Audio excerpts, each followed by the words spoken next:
got a little bit of contact from the DPW. What I was told was, so there's going to be these work weekends once a month, and the first one's in May.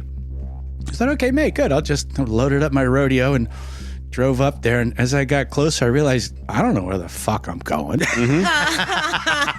I just know I'm supposed to be 75 miles outside of Gerlach. Oh, my God. You know? That's how I feel every time I go to Burning Man, by the way. It's like, I don't know where the fuck this is. I know it's... Okay, well, the gate's not set up yet. That truck is going in this direction. Well, I'd never even been in that part of the world, so it was all... I mean, I've been in parts like that, but that particular one hadn't. So I figured, all right, here's my plan.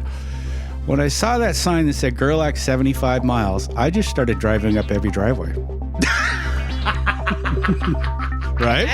Let's leave nothing to chance. I mean, there's not that many. No, there's not. And there's a lot of gates. You know, it's almost a 1-to-1 ratio. Driveway gate, driveway gate, driveway gate, driveway gate. You know, no gunfire. At least I didn't experience it. Welcome to Accuracy Third. I'm Beth. I'm Rex. And I'm D-Day. And today we are talking to one of the oldest of old school burners. A DPW legend. Someone with more legacies than any burner ought to have. That's fair. People at Burning Man should not collect these kind of accolades.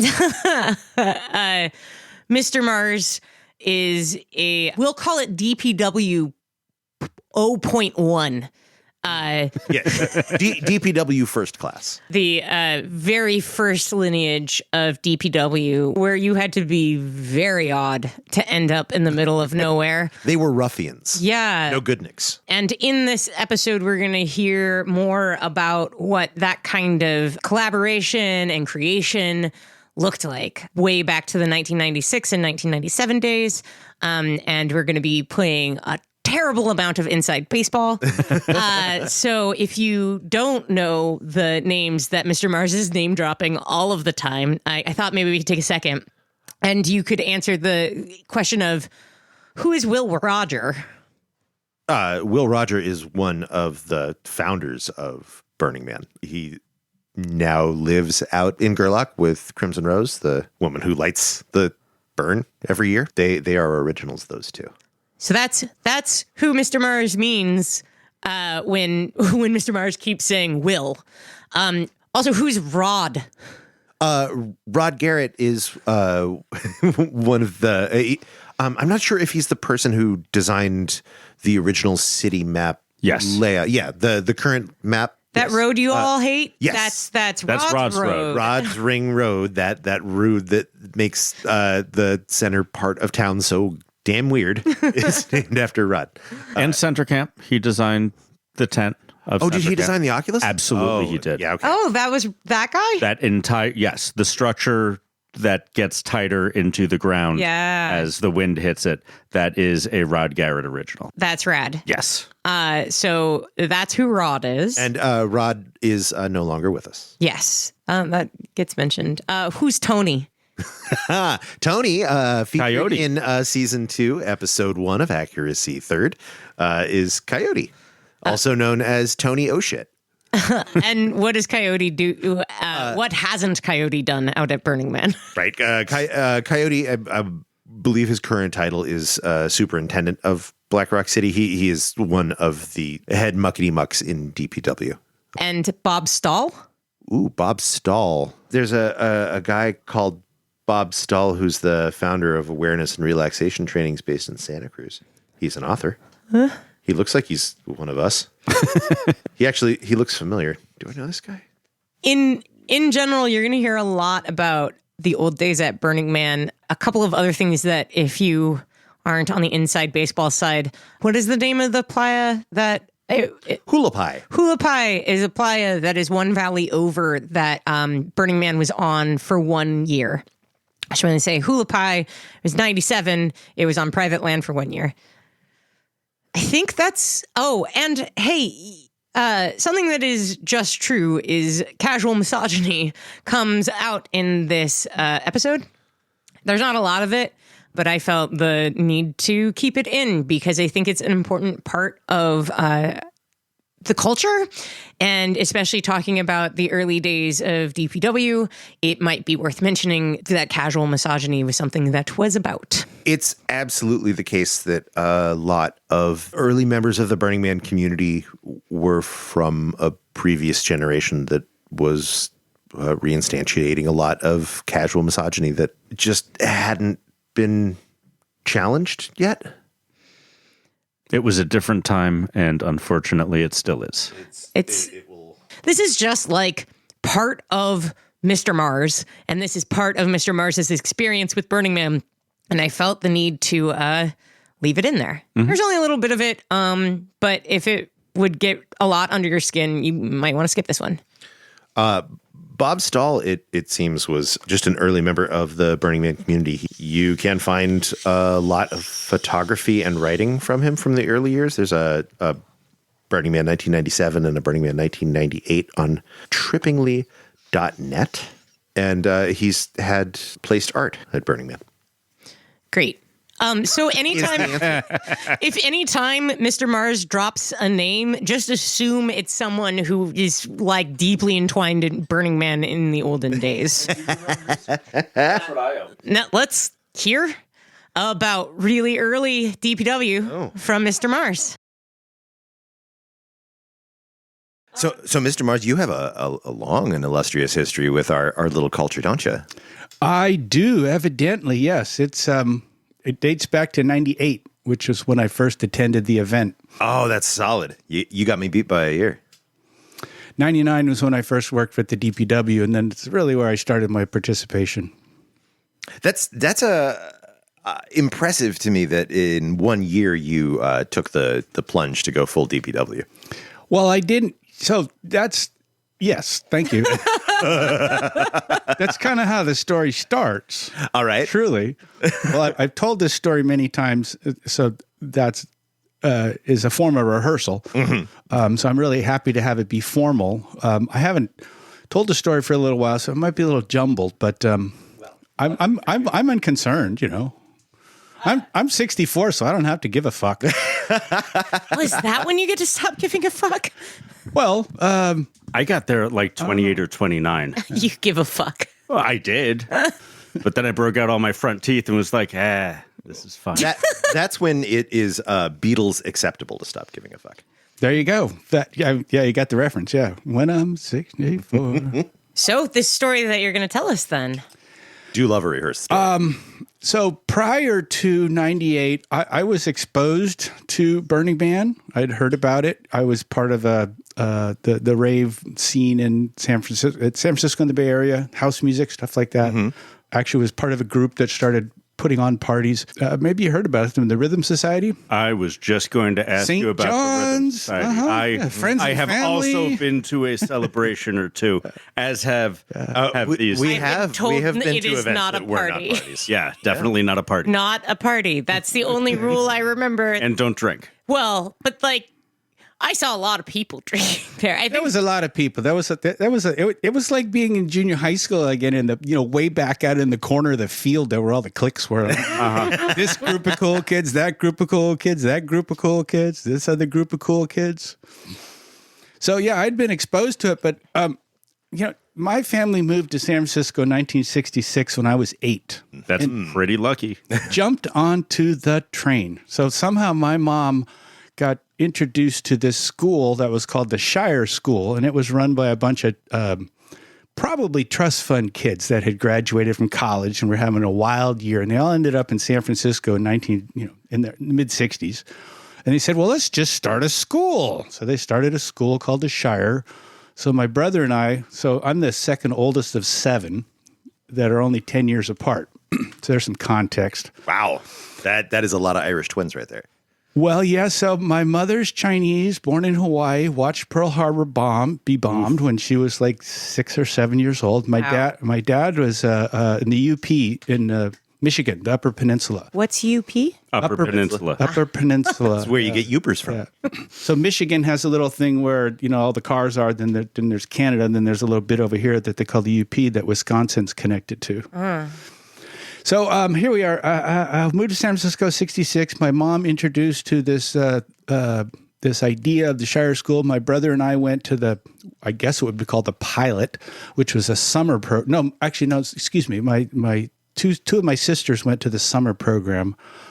And in the fall, when they formalized, which is relative speaking, because we went to school in like the community rooms at churches, the rec rooms at parks, sometimes the park, abandoned hotels, basically anywhere that they could go and either have really super cheap rent or no rent at all. So it was two glorious years of playing around in warehouses in San Francisco. So this would have been, I guess, 68 and 69. We went on field trips to the dump. I would still like to do that today. Yeah, exactly. Yeah. You are legit the second person on this podcast whose childhood I have envy for. Yeah. It sounds incredible. Dumps are different. It used to be you drove in there and it was they were making a mountain. Now it's a transfer station because the mountains are somewhere else and you don't have access to them because there's a whole lot more regulation. Right. You know, life back then was really free because regulation was, it was a personal responsibility thing as far as I can tell. You know, everybody took care of themselves and you just didn't really, there were troublemakers, but anyway, I was a kid. So here I am. We would go, so some of the other field trips we went to were those free concerts at Speedway Meadows and Golden Gate Park where, Country Joe and the Fish, big, I think Janis Joplin. Yeah. I'm pretty sure the Grateful Dead were there. And it's now a polo. Possibly, yeah. Good. Well, it was a horse racing track. Yeah. Yeah. So it is. And one of the biggest deals we went to was I actually went to Altamont. Oh, it was a school field trip. We went to Altamont. Wow. I don't know what that is. Altamont was a big concert at Altamont Speedway. Where the Hells Angels were hired as security by the Rolling Stones. Yeah, and they were so cool.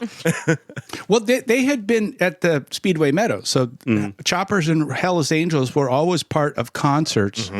So anyway, the Rolling Stones, it was the end of the tour. They're going back home. They wanted to say thank you, so it was a free concert. And it took them a while to find a place, kind of like Burning Man, actually parallel to Burning Man. Right. I mean, Altamont Raceway, which is on the Altamont Pass, is where they finally figured out to do it. But it was a debacle. It's commonly used to bookend the 60s, like Woodstock is the start and Altamont is the end. I thought the Manson murders were the end. It's arbitrary. Like within each other. It depends on where you are on the Tarantino fan scale. Yeah. The point is, people were looking for a reason to say that this movement is over. Yes. And they decided that and cocaine was it. Yeah. Well, the whole Vietnam War, and there was a lot of turmoil back then, and some kind of transition happened. And in my experience in San Francisco, the money moved over to a certain group, and it changed the city completely. Because before that, I just roamed around on the bus. All of my friends, all my pals. It was just a huge playground that we got to play in, and everybody was. As my hair got longer, it got a little weird. Are you a boy or a girl? Which is a constant companion of mine because I hate this title, but I'm what's now called trans, and I don't know what the fuck I am. I don't know how to define myself, but I've jumped over that fence many times. Older people really want to be able to categorize younger people and what's going on now in the same boxes they were able to categorize things back then. Yeah. And I agree well, because nostalgia is huge. Because older people forget. They say, "Oh, it's so much better than this." Like, nah, it really wasn't. You just forgot how bad it was, and because now it's better. It infects the coming generations too. When I was a teenager, I had like a romantical idea of the 60s, and I was obsessed with it. And then as I became an adult and started to learn about what was going on behind the popular perception of the 60s, I realized how much better I have it now. Well, there were places where it was magical and heavenly and unprecedented. Absolutely. Like the parallel I tell people is during World War II, like, when the Nazis were invading, trying to get into Russia, right? People were having birthday picnics. Right? So there you go. So, depending on what your focus range is, you can always find Yeah, life goes tranquility. on even while everything is collapsing. Yeah, throughout history, absolutely, throughout history. So anyway, Shire School, it put me on a different path, I suppose. I don't even know what conforming is, or what do you conform to? And we moved quite a bit before we ended up in San Francisco because my father was following an academic path. He was also in the Air Force for a little while. We probably drove cross country while my brothers and sisters were not literally while they're being born, but we went back and forth in a station wagon probably 3 times in the early 60s. So I was born in 58, so the early middle 60s went back and forth. Ended up in Davis where he got his PhD. Then he got hired at USF and we moved to San Francisco in 68 or 66. So we moved there in 66. Your dad might have been teaching there when my mom went there. Patrick Smith. He was the English department. Oh, and I don't remember what, I feel like she became a travel agent. I don't know what her degree was in. Yeah.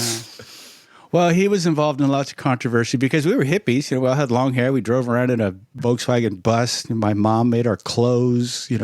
We were I lived up on Twin Peaks in the Midtown Terrace, which was everybody wore parochial school uniforms there before we moved in, and then it all kind of sort of changed pretty quickly. Some trans experimentation and exploration that brought me to the rave community. I read a lot of books and was exposed to certain things, and at one point I decided, okay, well, I'll follow the protocol. So the protocol back then was Harry Benjamin. Harry Benjamin was this guy who came up with this thing he called the standards of care. And in order for so back then you were either a transvestite or you're a transsexual. There was no gray zones. That was it. You're one or the other. The people making the definitions, it goes to here, and everybody that falls into the definitions, it doesn't fit. Right. But that's the public perception. So when you look at history, that's what they'll say, because nobody talked to these people, of which I was one. So I had to find a therapist and go to therapy for 2 years. And then after that 2 years, that therapist would refer me to an endocrinologist who would give me a prescription to hormones. And then I'd have to do that for 2 years. And then I'd have to do a thing called the RLT, the real life test. Oh, wow. And if that was successful, what years was this happening in? So I did this probably in the 90s. Okay. It started with Christine Jorgensen.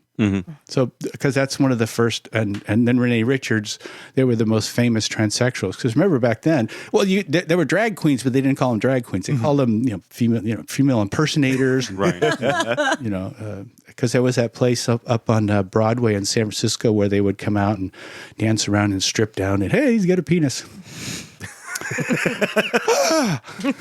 We didn't know that. So, as a result of, so I did that. I did that, and it was okay. And I became part of a group that was called at the time this really dreadful name. It was called the ETVC, the Educational Transvestite Channel. And now I think it's called San Francisco Trans or Trans something or whatever. It's a support group, right? And this was back when we were using EBBs. I'm not sure what an EBB. 3, 4, 5, 6. Electronic bulletin board. So when you first could have like an email address, right? You didn't have an account. You didn't even have your own. The World Wide Web was this sort of. I don't even know because I don't really know tech stuff. But early 90s. Yeah, I remember the days of BBS when you would look up the phone number in your local computer magazine, and there was a different BBS for every single interest. Yeah. So it coalesced at some point into what we have now. So. Another resounding success. Oh my God, we should really go back to the days of BBS. 100% whatever we have now. Yeah. In my experimentation, I was compelled to live full time, so I started living full time. And I started going out, and as a result of going out, I remember standing at a club somewhere, and somebody came up and handed me a flyer, said, "You are invited to this place." And it was my introduction into BDSM and the sort of sex scene in San Francisco. So that was kind of fun, and that was kind of cool to explore. And that's what brought me over to the rave scene. I forget exactly what the connection was, but somehow I think I got invited to another party. I was at a party and got invited to a party. It was a house party, and we're going to have a club. I think the connection is pretty straightforward. The rave scene and the BDSM scene are an almost perfect circled Venn diagram. Yeah, at least in San Francisco. And absolutely, we all got along. It appeared. Same pants, different colors. Yeah. So I was dating this girl that was heavy into the pot industry. She was long history with pot, and she would go to the Rainbow Gathering. Which is bi-coastal, right? Every year they here, there. National parks all over the country. Right. So she convinced me to come with her to a Rainbow Gathering in, I believe it was New Mexico in '98.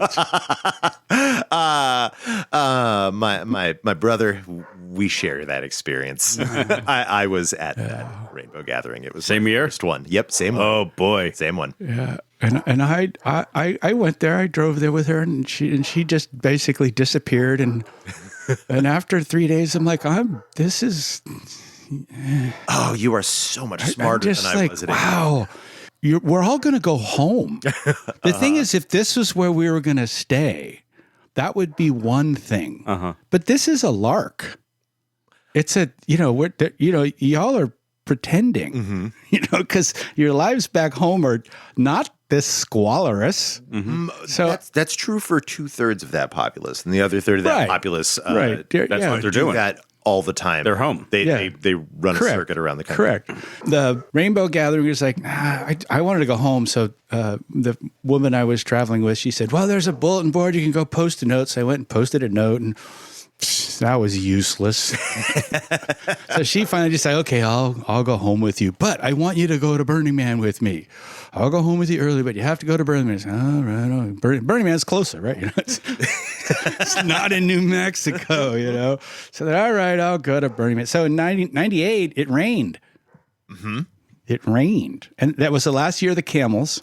The man was on hay bales. She was part of a thing called the Bee Hop Hive Kitchen, which is on the main. It's very different. The architecture was so different then because, Rod Garrett hadn't got involved and DPW hadn't been formed quite yet. But it's 98, it was the cusp. Actually, it started in 98. Yeah, 98 was the last year before the map solidified into what it is today. Well, actually, let me think. It was similar, but it wasn't that 10 to 2 that we okay, so I may be incorrect, but I believe in 97 it was at the Wallapai. Yeah. The last time it was at the Wallapai. So at the Wallapai, there was a guy named Will Roger that showed up, and he pounded the fuck out of the fence. He put up almost a whole goddamn fence by himself.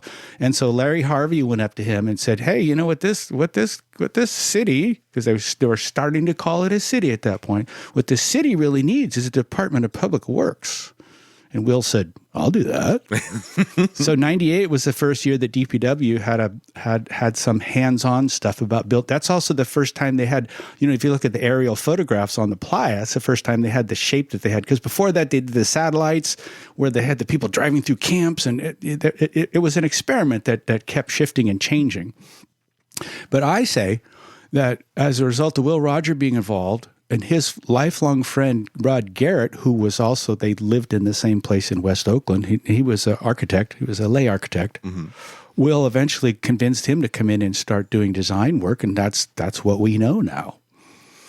So anyway, here's 98. And I rode my motorcycle up there, which is just not smart. It's really hard to fit 2 gallons of water per day on a motorcycle. Yeah. Well, as you know, people have showed up naked at the gate and on bicycles. Or no, naked. They walk up there, they're naked. I've heard this story anyway, and they drive home in a car that somebody gives them to a house that somebody gave them.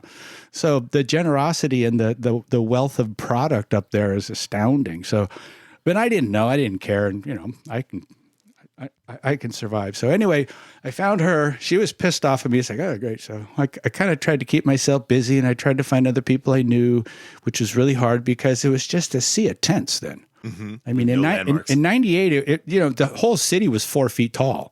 There was nothing there was nothing higher than 4 feet except the man who was on hay bales and pulled him up by the rope. And that was also when Pepe Ozan was doing the opera, right? Which I think was on Saturday night, and then the man burned on Sunday. That shifted too as time went on. The calendar or the scheduling changed. So here I am. We're wandering around. It's raining. It's wet. It's mucky. And I had this idea. So I had a butter knife, and I started scraping people's shoes. And what I would do is I'd take them over to a car, and I'd say, well, lean against the car. Because you know how you build up the plight still. You go butt to butt, and you'd have the person put their foot between your legs. That way you can hold their ankle. It's like you do a horse. Like shoeing a horse. Except you're unshoeing them. Right, I was unshoeing them. So lines would form. So that's what I ended up doing, and got to watch the opera, and got to watch the man burn, and I was like, oh, okay, yeah. I went home, and I wasn't enthused about it. I was like, oh, it's pretty much how I thought it'd be. And I had a housemate at the time who was so enthusiastic about Burning Man. He was just like effervescent about Burning Man. So after, I got brainwashed. But, listening to his enthusiasm, being in this side of it and all of his friends.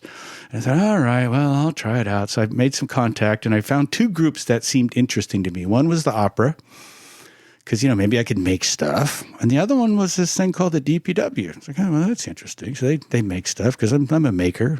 I've been a carpenter now for over 4 decades. So contacted those two. The opera scooped me up pretty quickly, and went to a couple of things and did kind of stuff. But arts organizations are wont to do. Oh, you have skills. Yes. Yeah. Come. Yeah. I can't do make believe. It's not in me to fake it until I make it, or pretend, or create something, or whatever. That opera asked a lot out of its audience. Well, it was also, 12 hours long or something crazy like that. Everybody ended up rolling around in the mud in the end, too. I mean, pretty much finished the same way. Everything burns and people are covered with mud. Yeah. Didn't I see this last year? You know what it is it's transformative for the performers. Yeah. Sometimes you need an audience, is all I'm saying. Yeah. And a very charismatic loud man to tell you how to get there. You're saying I was part of a service audience? It's Schenectady, Black Rock City. So I had a little bit of contact from the DPW. What I was told was, so there's going to be these work weekends once a month, and the first one's in May. I thought, okay, May, good. I'll just loaded up my rodeo and drove up there, and as I got closer, I realized I don't know where the fuck I'm going. I just know I'm supposed to be 75 miles outside of Gerlach. Oh my God. That's how I feel every time I go to Burning Man, by the way, is like, I don't know where the fuck this is. I know it's... Okay, well, the gate's not set up yet. That truck is going in this direction. Well, that's Playa, and that's Playa, and over there, there's some more direction. Playa. Oh, hi. Yeah. I will slow down. Thank you. Well, I'd never even been in that part of the world, so it was all... I mean, I've been in parts like that, but that particular one hadn't. So I figured, all right, here's my plan. When I saw that sign that said Gerlach 75 miles, I just started driving up every driveway. Right? Let's leave nothing to chance. I mean, there's not that many. No, there's not. And there's a lot of gates. It's almost a 1-to-1 ratio. Driveway gate, driveway gate, driveway gate, driveway gate. No gunfire. At least I didn't experience any. It was May. So anyway, I get into Gerlach, where I'd never been, and I pull into this place called Bruno's. I'm like, all right, cool. And I'm kind of like, post-ravey, neat, kind of clean cut with my little rodeo, and I go into there, and it's 1999. It's 1999, right? Burning Man has just arrived there, right? Uh-huh. So we're freaks and aliens, Yeah, it's still nothing but miners in Nevada. They've circled the wagon. So I sit at the bar and I order a beer and light a cigarette, and there's a guy over there and have another beer and say, so, hey, I'm trying to find a place that's called the Boneyard. Might be called the Depot. Depot. I really don't want another beer. Maybe the 80 acre. Oh, the 80 acre. You're one of Flynn's boys. They're having a work week, and there's going to be a whole bunch of them up here. You just go drive down that road, and after the third cattle guard, you turn right. Okay, other people are going to come by. They might be asking for the depot or the boneyard. So this is the guy that worked at the gas station. I think his name was Carl. There was 2 guys. He was the pump jockey. So anyway, I go driving down the road, and first cattle guard, second cattle guard, turn right, and I'm on this dirt road, and the dirt road gets narrower, and then it stops, and there's a waterfall. I'm like, okay. It's gonna be a tricky 19-point turn, U-turn here. I managed my way back, and as I'm driving back over towards the highway, I see some lights over there sort of flickering. So I pull up as close as I can get to the lights, turn my car off, and get out and kind of walk around, and I hear a voice, "What do you want?" "I'm looking for Flynn." "I'm Flynn. What do you want?" So Flynn Motha had been recruited by Will to be the operator of the 80 acre, which was the first property that Burning Man ever had, but they were putting it at the storage place in Nixon before that. Mm-hmm. So the 80 acre they rented. Hey, we can have our own place. Anyways, here's Flynn, and Flynn says, "Oh, yeah, okay, cool. I'm here for the work weekend." All right, cool. So at that moment, Flynn was at the emu corrals. They had emus? They had three ostriches up there, and there were these two girls on one motorcycle, German girls that were traveling around the world that came by. So that was who was there for the first work weekend in 1999. 2 German girls and 3 ostriches. Yeah, exactly. One motorcycle. Because I didn't bring mine that time. Anyway, that weekend, the first task I did was to salvage a bunch of material because Will and Flynn and some other people had erected a pole barn as the first structure. They had a couple trailers and stuff around there, but it was just, there were just piles of shit everywhere. Uh-huh. Let me just be succinct. Okay? And it was controversial too, because the building inspector showed up and said, "Well, you don't have a permit for that. Take it down." So they took it down with a chainsaw. So my first job with the DPW was salvaging that material and then stacking it so it wouldn't warp, which is ridiculous up there because, snow and then 100 degrees. Right. I'm like, is there a way to stack it so it won't warp? Well, you have to up there it won't work. But yes, there is a traditional way to stack. You do 2-3 layers and you do what's called a sticker, and which is perpendicular. You look at a lumberyard, how they stack it. Yeah, it actually works really well. And if you get it tight. So when I go to Home Depot and I see these guys throwing lumber around, I just get really angry. I said, "Well, you're making the boards warp by throwing them that way." Yeah, but they're cracked. Home Depot gets such shitty wood. They might, yeah. I agree. Anyway. Yeah, no, the good lumberyard down by Fruitvale, that's the one you want. Economy. Mm-hmm. Yeah. I could tell stories about economy too. Anyway. So Flynn says at the end of the day, "Well, I want you to meet Will because he's the one that runs the DPW." "Oh, cool. I don't care. Fine, whatever." So we're gonna go into Gerlach and we're gonna go to Jalisco's. We're gonna go to Jalisco's for dinner. So anyway, we get to Jalisco's, which is now the Friends of the Black Rock. Mm-hmm. I believe it houses still okay, good. So it still is, yeah. Because Will's deeply involved in Friends of the Black Rock. Well, he's a resident. He might be the mayor of Gerlach by this time. So I met Will at Jalisco's there, and Will said, "Well, the big problem we have here is that we need shade. We're expecting, maybe 15 or 20,000 people, and, we need shade. And, last year we had these guys that did it, and they're not coming." And I said, "Well, okay. Well, what was the problem? They kept blowing down."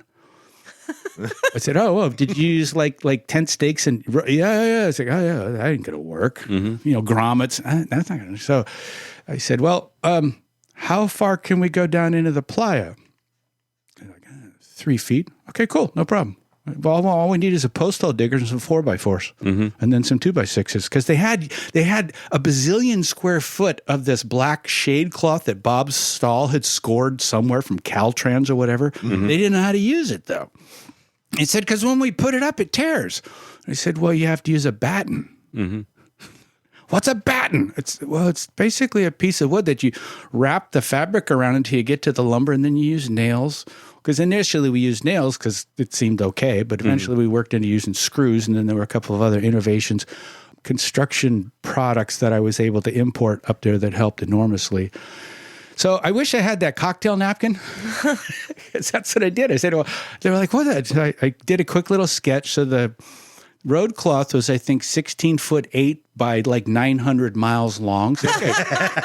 So there we go. That's our module, 8 by 16. There's our module. So that also, there's where we buy our lumber.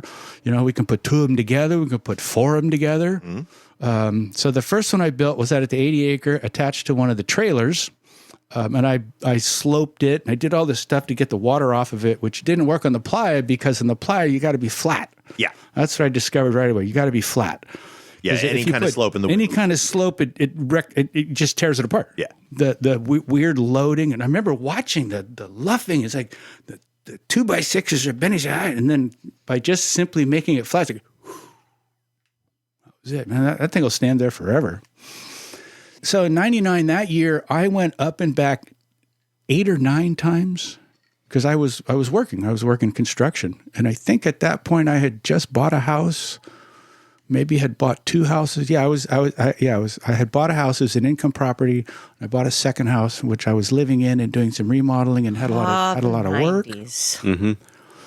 So yeah, it was thrilling. It was, although it was a little weird. In retrospect, I realized that when I would leave, nobody really acknowledged me, and then also when I came back, really nobody acknowledged me. But they sure did like all the work I was doing, because at that point there really weren't any carpenters up there. And there certainly weren't any licensed contractors. I'm not licensed in Nevada, but I'm licensed in California. Mm-hmm. And, the whole thing about the radio names is like, they said, well, you really shouldn't use your name on the radio. It's like, well, why is that? Well, it's because the FCC doesn't really like it. Well, part of the reason some of the fellows associated with Burning Man don't use their real names is for different reasons than the FCC. Which is cool and fine. What other government agencies, they wouldn't necessarily want hearing their name and location. So that what I will say to jump ahead and then come back, the change that I saw was this event put together and produced by this group of cowboys and possibly misfits and a really like the group that escaped from prison, DPW, yeah. Exactly, the DPW at the 80 acre, yeah. And then what happened was shortly after that, it became a women-run corporation. Mm-hmm. In any way, shape, and form. And that, I'm not saying anything bad. I'm not saying that's a bad thing. I'm just saying that, in my experience, that's what happened. That it's a fair way to I think, to characterize one of the big phase transitions in Burning Man leadership. Yeah. It definitely did go for a little while. Female-led, heavily female-led. Just for a little while. And then what happened was that then they sold the company and became founders, and now it's whatever it is. So anyway, here we are, 99, the event. So we're getting on Playa, and I'm tasked with putting up shade. So I'm given this crew, irregular, intermittent crew. But God damn it, we put up 10,000 square foot of shade that year. Mm-hmm. Jesus. 10,000 square feet. And at that point, people were talking, they didn't use square feet to measure stuff at Burning Man. Nobody measured in square feet in 1999. Yeah, it was furlongs or nothing at all. Yeah. It was like, we're a long way from everywhere. So 99. You're lucky if anything was measured in 99. Well, that was the year they blocked off streets. In 99, they were still dragging a chain, which is why the aerial photos were a little irregular. Once they got GPS, then they aerial photos they're perfect. Mm-hmm. They nailed it. But then they were dragging the chain. So I'll talk about survey. So one of the things that Will came to me at one point in 99 and said, so Tony and the survey crew are having a hard time. They can't see their marker. And where the man's going to be. Mm-hmm. Can't see their marker. So can you make a thing that they can see? I'm like, sure, you bet. So they had like a 65-gallon white trash can out there. That was their marker. Imagine in the mirage, in the dust, like white. Yeah, white. It was white because I have pictures of it. So I went back to the ranch. It's just this lumber. It's so much stuff there. So I'm digging around and I'm finding this and finding that. I find a whole bunch of gold foil. I'm like, cool. So I put together this sort of man-shaped thing that was, I think, 16 feet tall and maybe 6 feet wide, in the classic stance. And I used one of the bases of the spire. I almost had to get in a fist fight to get it because the guy who was the spire guy, I forget his name, he became Biggernips, but we don't loan ship to man. Yeah. I find that the spire crew is very protective. Yeah. Every group is up there. They're all, like I said, it's like junior high school. Those back in the corner of the courtyard, the playground. Not center camp. We have extra shit in our trailers. Come take it away. Exactly. You want big, heavy plywood benches? We have those. Bike You like racks, peeling bike paint? racks, bike racks, bike racks. Yeah, those are our bike racks. Yeah, don't take the bike racks. Yeah. Stop taking our bike Yeah, you can I- get the bike racks. I for built special bike projects. racks one year because I was in special construction for a little while. I'm pretty sure we're still using those bike racks. We are. We just gusset them over and over again. Yeah, plumber's tape. Yep. Big screws. Yeah. So I erected the first of which is now known as Early Man. Oh. Whoa. So you have shade and early. This is Man my so far. this is the first my two legacies. That's pretty great. It's That's pretty huge. There's at least two more. I have to say the list of your accomplishments and the way that you put them in the email did not lead me to believe that it was this neat. I was like, oh, okay, you joined DPW. Oh, you've done a bunch of stuff, you have you? went That's to great. Early Man. Great. Like, No, there was no Early Man right, before exactly. me. I didn't Yeah, understand. you are early man. You Well, are the because early man. The marker that I made that became that came to become known as Early Man was where the man went. So as soon as the man crew like get that fucking thing out of here. Yeah. All right. So you know what we did? I burned it. So here I am. First start of the playa. First start to be burned on the playa in 1999. Not bad. Which is my third legacy.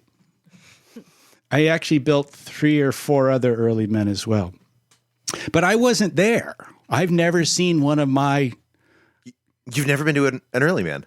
well, maybe one. Oh, you've just never- But it you didn't wasn't see any of the ones my you man. The last one I went to, there was like 50. Every department had an effigy that they burned. So cool. I love Early Man so much. It was very different. So then the early man burning it wasn't a secret, but it was like this slow rising of the tide. It's like all of a sudden everybody was there and it happened. Because there was only like 200 of us. Yeah. 250 maybe. It was a small little group of people. So, word could actually spread and everybody ate together and, you kind of knew everybody was up there. And what at that point also the infrastructure from San Francisco hadn't arrived yet. So it was our city. It was our place. I ended up meeting this woman and falling in love and getting married and having a baby. So 2000, I wasn't All really during involved. 99? That's a quick pregnancy. Yeah. Big year. Well, no, I think I knocked her up in 00, in 00. I don't remember. I have a blank on that with a price tag, Sometimes with a that's negative.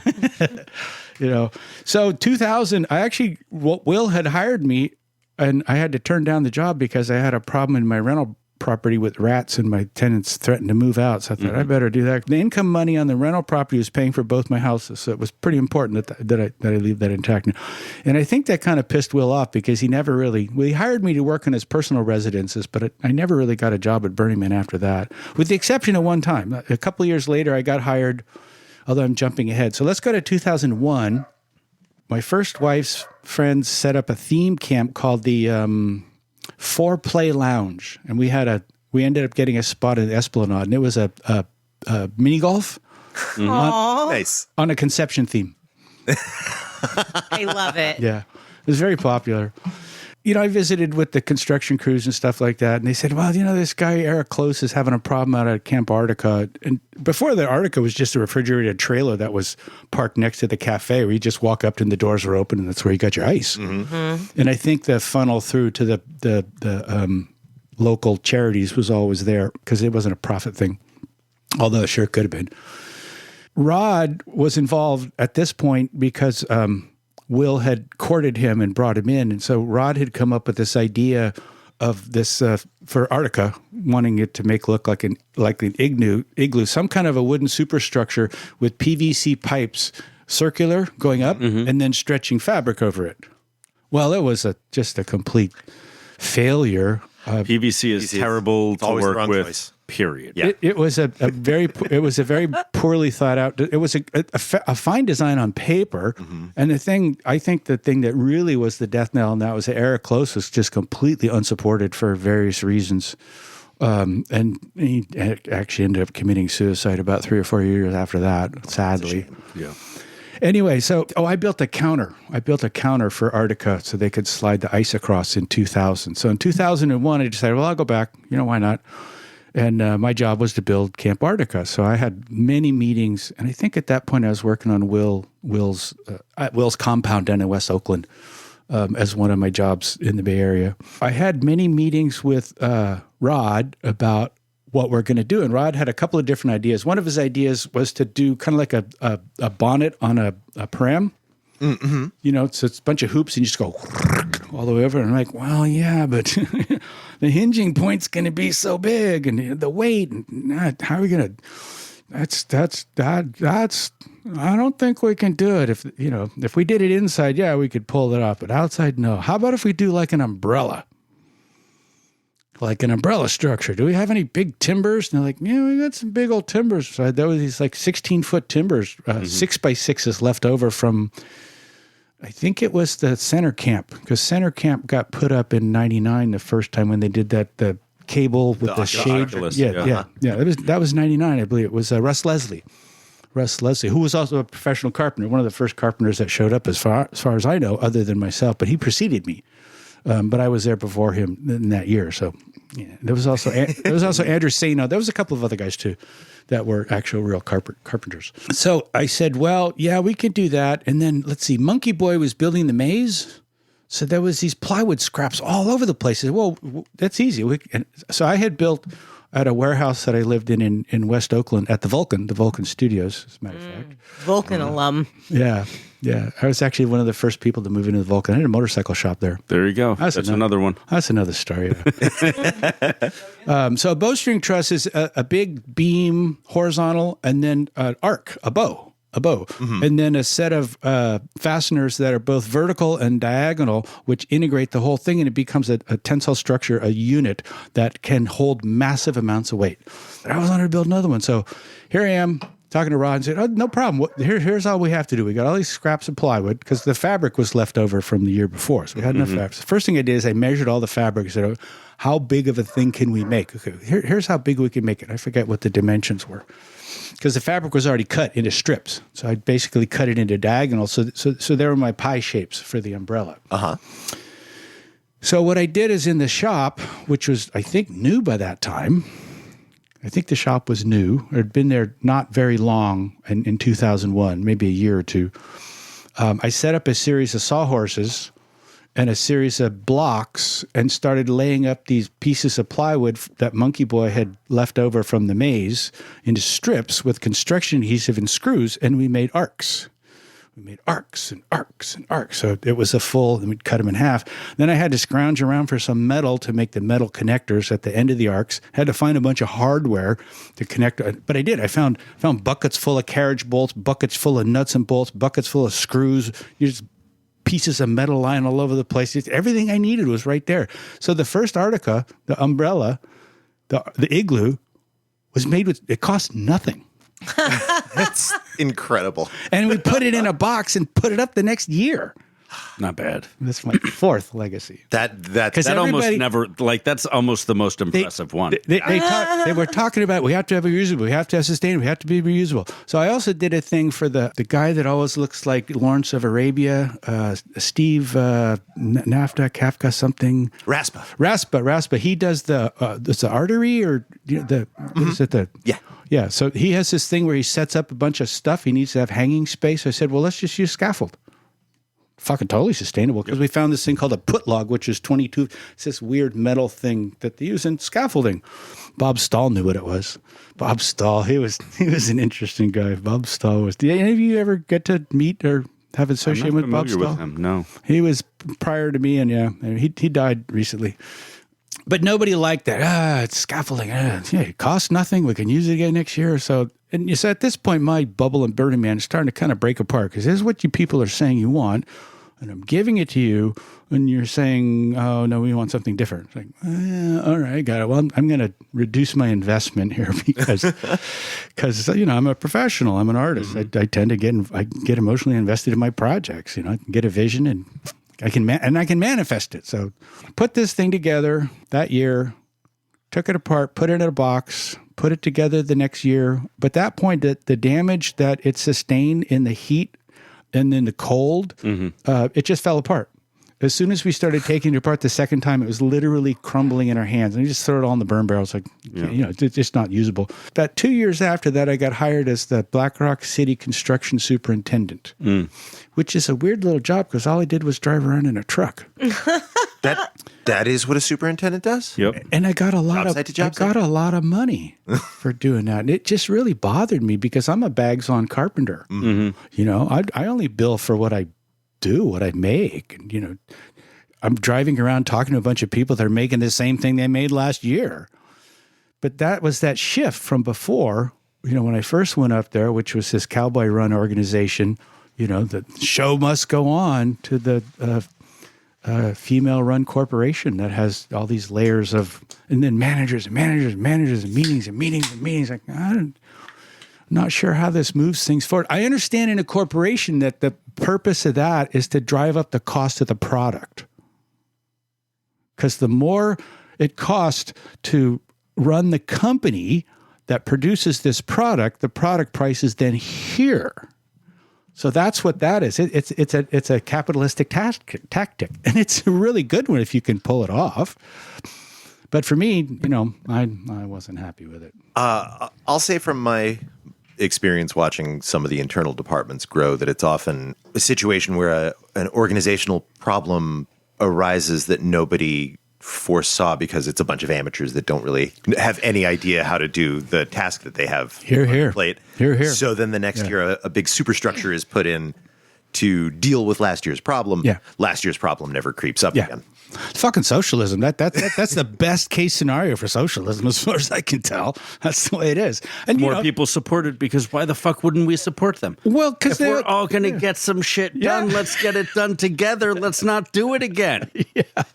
But wait a minute, that's actually counterproductive because if we have to do it again, that's like job security. The reason that it is the way it is because that's what works best for the people that are writing the checks. Yes, good. I was hoping you got back to power. Yeah. Okay. That moving on. is the most efficient solution. Yeah. Women, as I've been saying all along, have all the power.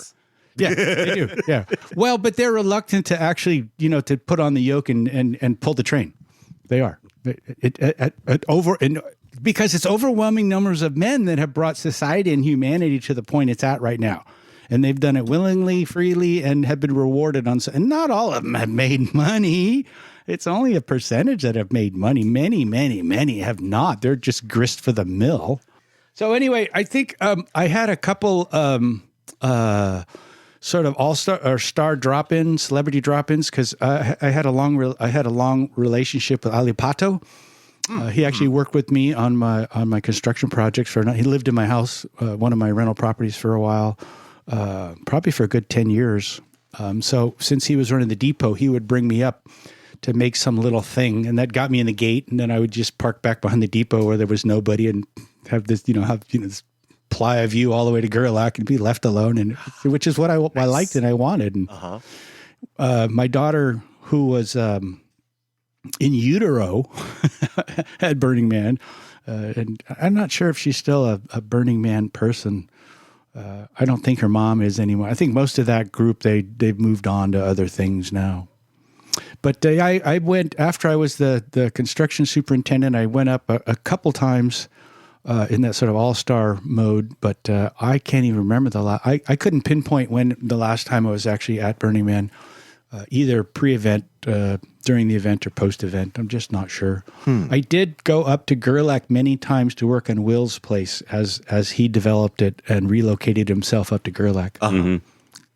Have you ever felt the urge to come back? Like, if for curiosity, then for no other reason?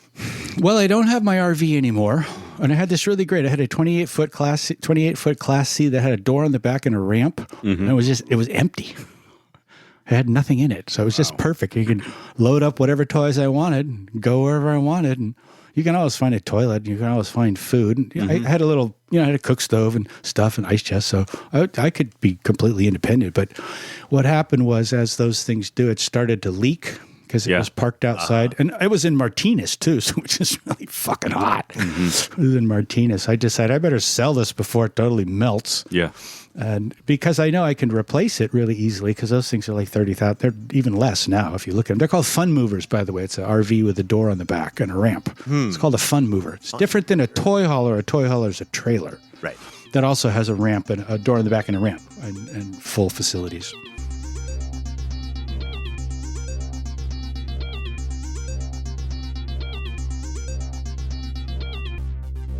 By 98, I wasn't involved with, so I got thrown out of friends and family and suite over a girl. Mm-hmm.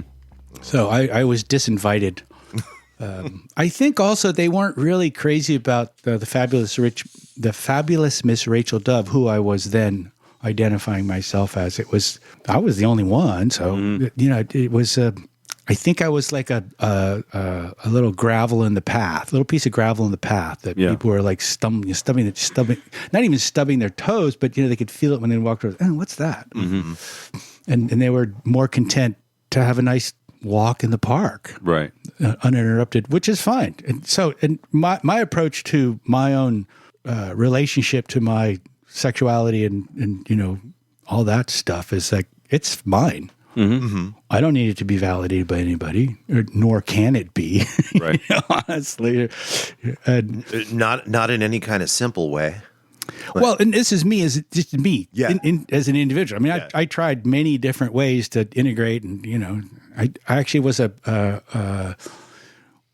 the ETVC. I was a spokesperson, a public spokesperson. So I went to junior colleges, in the biology class, and would sit and give a presentation, a Q&A, and also went to a medical conference at San Francisco General Hospital, where I was a spokesperson for the transsexual community. And they asked, I had a weird presentation. I don't think it was very successful, but so I did my bit in the spotlight. I guess the high point of that. Do you remember Bob McKenzie's channel segment 2 on the 10 o'clock news? No. Channel 2, 10 o'clock news. So Dennis Richmond and Elaine Corral were the anchors, and Bob McKenzie did this segment called Segment 2, which is a little 15 or 20, the public interest bit. Mm-hmm. The ETVC would have a debutante's ball every year. They'd have a debutante's ball where they'd name a Miss ETVC and a Mr. ETVC, and anybody who hadn't any Debs who hadn't been presented to society would get walked up on stage and get presented, because that's the thing society did. Basically, here's my daughter; she's this old now. You can marry her and fuck her, and give me money. That's what it is. I mean, I'm stripping it down to a really weird, crass level. It's like that's it what still it happens. is. It still happens. It is what it is. Yeah. Well, that's what a quinceañera is. The quinceañera, which is enormous. Mm-hmm. Anyway, so when I invited a group of my friends, and they were all really excited, it was all fun and games to do that. And Lori called up Bob because she had just been interviewed by him, because she did a book called Happily Ever After, where she interviewed 40 couples that had been married for 40 years or longer. Mm-hmm. And it was actually in a book format, and then they made a documentary, and it got nominated for an Academy Award, but it didn't win. So that project sort of just went.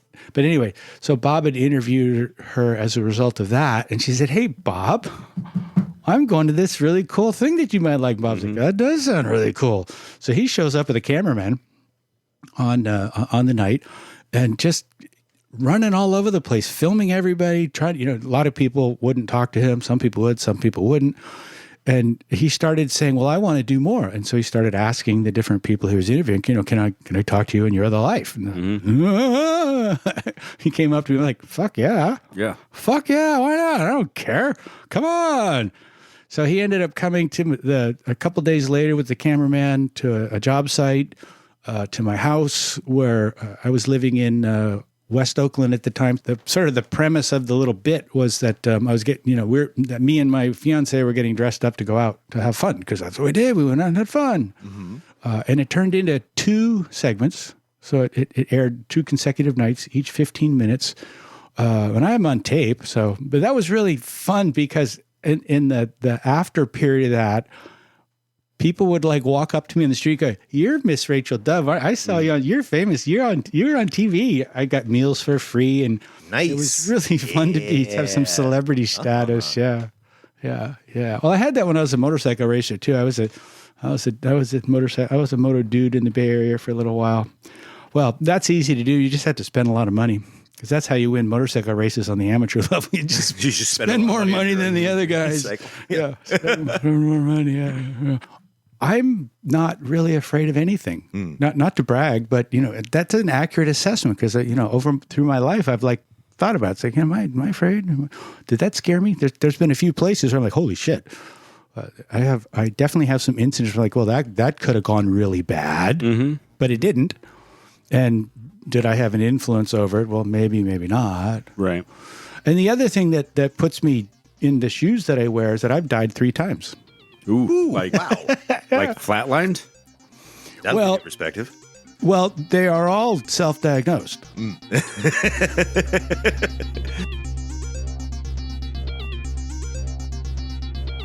What is your favorite art of all of the time that you were out there? Good question. So probably my favorite art is Will Rogers' aerial pictures and his aerial history of Black Rock City. Just astounding. Just astounding. And he pioneered it. Right. Other than beyond that, I would say, well, David Best. I mean, goodness sakes. Yeah. David Best. Completely He really formative architecture. Yeah. Being 64, memory recall is like a irregular thing, and sometimes I have to wait because I fill out the card. I go to the file and I pick out and I write down the Dewey Decimal number and I hand it to the librarian and I have to wait. And she comes back with a stack of books and like, oh, I must have transposed some of these numbers because these are interesting, but isn't really what I wanted. I always have found something that was phenomenal, but specifically, I don't know if I can remember them. During the event, I would usually sleep because I'd been working like a blown it all crazy up to it. And I knew that as soon as the event ended, I had to take down everything I built and drive it back to the 80 acre. Like there's one picture of me somewhere. I have it in my files. I'm sitting in a bus that has the top chopped off at some camp or whatever. And everybody's all dancing around. There's like 2 or 3 other people. There's like people making out in the bus. And I'm like,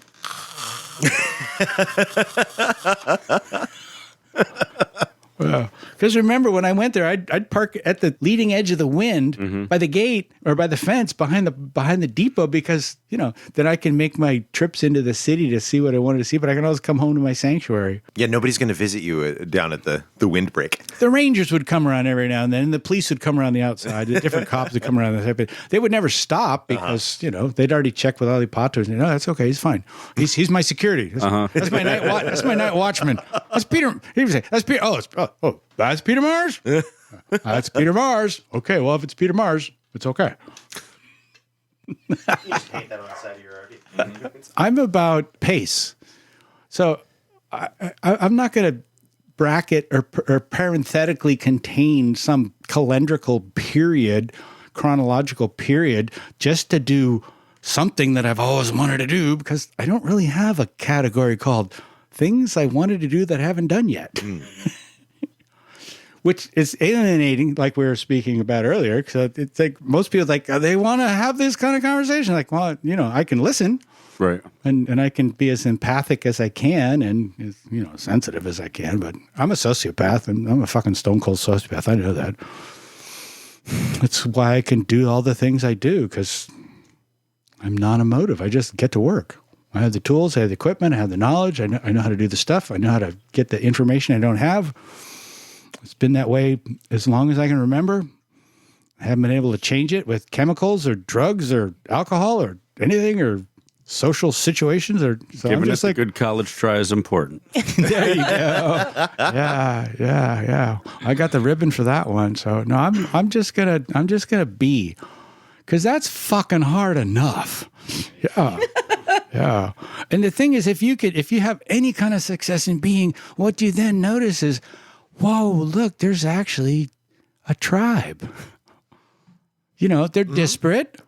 They're disparate. They're irregular and not inconsistent, but because their lives are as complex as mine, and there's very little interface. there's some touch points. And I'm content with that. I am so content. I mean, I'm content.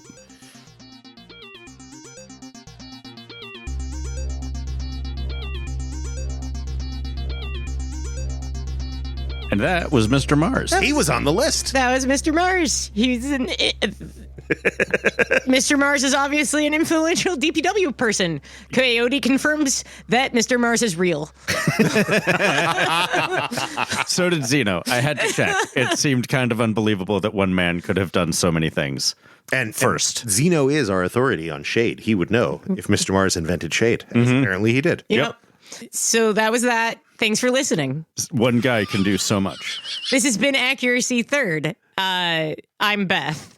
This has been our most concise outro ever. I'm Rex. It's getting late. My name's D-Day. Accuracy Third is produced by Accuracy Third, which is the three of us that just spoke our names in the outro. You can be a part of our production by getting a hold of us at accuracythird@gmail.com. That's third all spelled out, not the number 3. Why would we do that? That's ridiculous.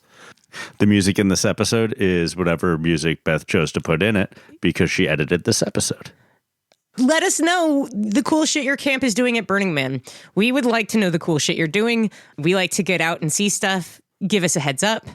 And keep in mind that if you would like to meet us in person and see how awkward that makes most of us, you can come to our listener appreciation party, which will be awesome. Probably Wednesday, maybe at Center Camp, but we'll let you know. Listen to the episodes we put out before Burning Man. They'll have more information. Yeah. Would you believe, listeners, of the three of us, I'm the least awkward at that party? I don't know how I got here. I'm doing fine at that party. You were whiter than I've ever seen you at the end of it. D-Day and I at the end of that party were shell-shocked. like we had been through the trenches in World War I. It was a lot of people to have seen after a long pandemic. And yeah. We really like meeting you guys and like hearing about all the cool shit you do out there. It's really inspiring. So come meet us, say hi, have a drink. We'll let you know where and when in the future. And if you met us in 2022, you know who you are. You owe us an episode. Hit us up. You know who you are. Accuracy Third is brought to you by our patrons on Patreon. If you would like to be one of them, you can get a lot more audio in your ears. It's awkward. We're awkward. Yeah. I'm not elite, but I'm different. And just because of the things I've formulated for myself and resolved for myself, I become sort of culturally unpopular in a lot of groups because I evidently threaten people. If you've come to a lot of your own conclusions, you're going to find yourself at odds with any kind of consensus you slide into. That exactly. Well said. Yeah, I agree. So